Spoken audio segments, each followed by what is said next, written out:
Welcome back to another episode of Taste and See with D. Today, sauteed cabbage with bacon. Alright, so this is cabbage you never had before. Cabbage that I've never made like this before. So I cut up my cabbage, I have my shredded carrots. I am frying my bacon now, really crispy. Take the bacon out and then pour the cabbage into that same bacon fat because it's going to give it a lot of flavor.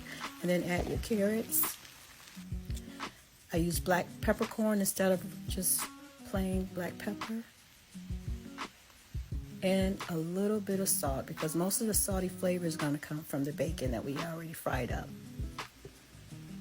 Alright, so I'm going to cut up my bacon into little bitty pieces and add it to my cabbage and carrots.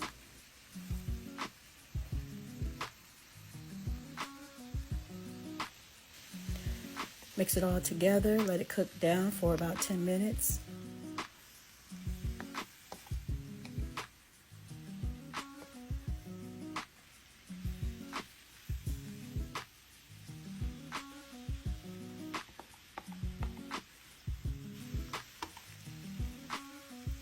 And now I'm going to add a little bit of honey for sweetness. So this is going to be kind of a sweet and salty cabbage. It wasn't too much honey, so it won't add that much sweetness. Alright, and there you have it, sauteed cabbage with bacon. Hope you enjoyed this recipe. Please be sure to like, comment, and subscribe.